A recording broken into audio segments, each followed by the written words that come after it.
اللہ الرحمن الرحیم۔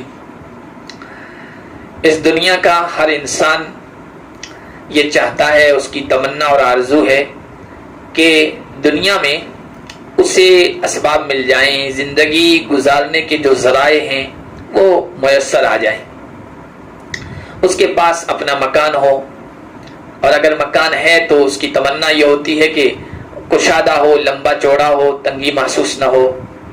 اسی طرح زندگی گزارنے کے جو اسباب ذرائع ہیں وہ بھی بڑی مقدار میں ہو، اس کے پاس ہو۔ یہ ہر انسان کی خواہش ہے۔ ایک ایمان والا ہے تو اس کی خواہش یہ ہوتی ہے کہ دنیا کی نعمتیں ملیں لیکن آخرت میں بھی کامیابی مل جائے، وہاں کی نعمتیں بھی مجھے مل جائیں، تو وہ اس کے لیے بھی فکر مند رہتا ہے، کوشش کرتا رہتا ہے۔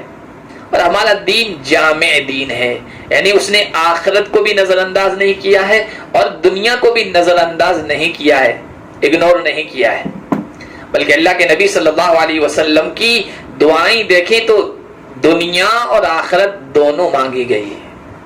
اسی طرح کی ایک دعا، ایک وظیفہ، ایک ورد اور ذکر اللہ کے نبی صلی اللہ علیہ وسلم سے منقول ہے۔ ترمذی کی روایت ہے کہ اللہ کے نبی صلی اللہ علیہ وسلم وضو کے دوران وہ وظیفہ یا وہ دعا کثرت سے پڑھا کرتے تھے۔ بعض روایات سے تو یہ محسوس ہوتا ہے کہ وضو کے بعد پڑھا کرتے تھے، اور دوسری حدیث کی کتابوں میں دیکھیں تو وضو کے ساتھ یہ چیز خاص نہیں ہے، یہ دعا وضو کے علاوہ بھی کثرت سے مانگا کرتے تھے اور مانگنا چاہیے۔ وہ دعا کیا ہے؟ اللہ کے نبی صلی اللہ علیہ وسلم مانگا کرتے تھے اللہم اغفر لی ذنبی ووسع لی فی داری وبارک لی فی رزقی۔ 3 جملے ہیں اور اس میں دنیا اور آخرت کی چیزیں اللہ کے نبی صلی اللہ علیہ وسلم نے مانگ لی۔ ہمارا یہ ایمان اور یہ عقیدہ ہے کہ اللہ کے نبی نے اپنی دعاؤں میں جو مانگا ہے، ہمارا دماغ، ہمارا خیال وہاں تک نہیں پہنچ سکتا ہے۔ اسی لیے علماء کہتے ہیں جب دعائیں مانگو تو سب سے پہلے وہ دعائیں مانگو جو اللہ کے نبی صلی اللہ علیہ وسلم سے منقول ہیں، جو مسنون ادعیہ اور اذکار ہیں، وہ اللہ تعالیٰ سے پہلے مانگیں۔ مختصر جملوں میں، مختصر کلمات میں اللہ کے نبی صلی اللہ علیہ وسلم نے بہت کچھ سمیٹ دیا ہے۔ جملے چھوٹے ہیں لیکن معانی کا وسیع سمندر ہے، جسے کہتے ہیں دریا بکوزہ، پورے دریا کو ایک پیالے میں یا ایک گلاس میں سمیٹ دیا ہے۔ ہندی میں کہتے ہیں گاگر میں ساگر، یعنی ایک چھوٹی سی گگری میں اور ایک چھوٹے سے برتن میں پورا سمندر سمو دیا ہے، سمیٹ دیا ہے۔ اللہ کے نبی صلی اللہ علیہ وسلم نے اس دعا میں 3 چیزیں مانگی ہے۔ پہلی ہے اللہم اغفر لی ذنبی، کہ اللہ میرے گناہ معاف فرما دے۔ یعنی ایمان والے کی نگاہ میں بڑا مسئلہ آخرت کا مسئلہ ہے، دنیا کا مسئلہ تو آنا جانا ہے، عارضی ہے، فانی ہے۔ یہاں کی خوشی بھی فانی، یہاں کا غم بھی فانی، یہاں کی عزت بھی فانی، یہاں کی ذلت بھی فانی، یہاں کی دھوپ بھی فانی، یہاں کی چھاؤں بھی فانی۔ اس لیے آخرت کا مسئلہ بڑا مسئلہ ہے۔ تو پہلی چیز مانگی کہ اللہ میرے گناہوں کو معاف فرما دے۔ گناہ معاف ہو گئے، مغفرت کا فیصلہ ہو گیا، جنت میں داخلہ ہو گیا، اور جنت میں داخلہ ہو گیا تو آخرت کی ساری حاجتیں، ضرورتیں، تمنائیں پوری ہو گئی۔ وَلَكُمْ فِيهَا مَا تَشْتَهِي أَنفُسُكُمْ وَلَكُمْ فِيهَا مَا تَدَّعُونَ۔ دوسری چیز جو اللہ کے نبی صلی اللہ علیہ وسلم نے مانگی ہے وَوَسِّعْ لِي فِي دَارِي، اے اللہ میرے گھر میں کشادگی عطا فرما۔ اب دنیا کا گھر جو ہوتا ہے اس میں کشادگی کا کیا مطلب ہے؟ ایک تو ظاہری کشادگی ہوتی ہے کہ گھر لمبا چوڑا ہو، وسیع بنگلہ ہو، اس میں تنگی محسوس نہ ہو، اس کے کمرے کشادہ ہو، اس کا صحن چوڑا ہو، یہ ظاہری کشادگی مراد ہے۔ اور باطنی کشادگی بھی مراد ہے، معنوی کشادگی بھی مراد ہے۔ معنوی اور باطنی کا مطلب یہ ہے کہ گھر تو لمبا چوڑا ہے، بڑا کشادہ ہے، لیکن گھر والا جب گھر میں جاتا ہے تو فیملی ممبرز کا رویہ اس کے ساتھ اچھا نہیں ہے، بیوی کا رویہ اچھا نہیں ہے، اولاد کا بیہیویئر اس کے ساتھ اچھا نہیں ہے، تو گھر کشادہ ہونے کے باوجود بھی اس میں اس کو سکون نہیں ملے گا، راحت نہیں ملے گی، آرام نصیب نہیں ہوگا، پھر ایسا کشادہ گھر کس کام کا؟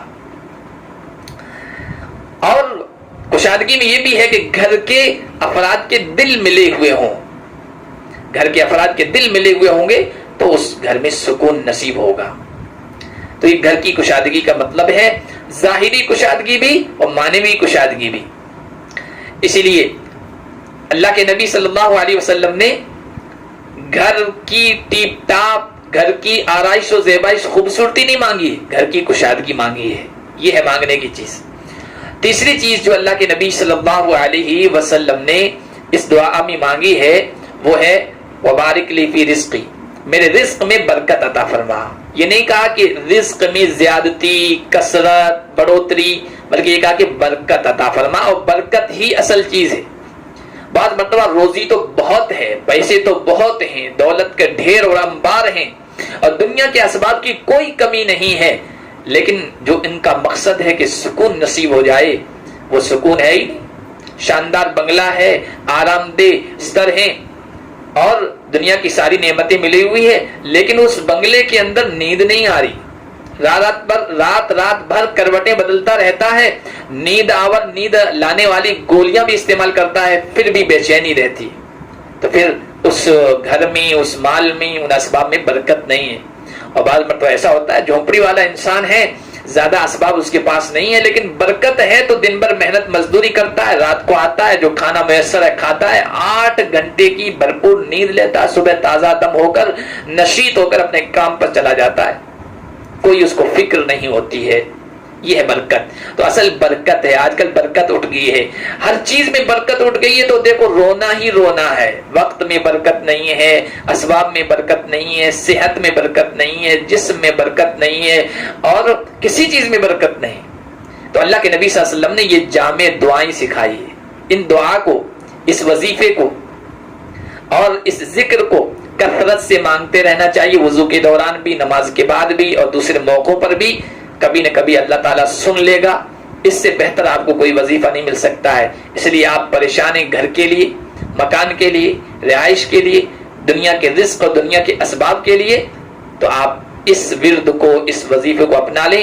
دنیا کے کسی عامل، کسی عالم، کسی تعویذ بنانے والے کا وظیفہ اور بتایا ہوا نسخہ اس سے مجرب اور اس سے کارآمد نہیں ہو سکتا ہے۔ اللہ تبارک و تعالی ہمیں گھر میں بھی کشادگی نصیب فرما دے، اور رزق میں بھی کشادگی اور برکت کا فیصلہ فرما دے، اور آخرت میں مغفرت کا فیصلہ اور جنت میں داخلے کا فیصلہ فرما دے۔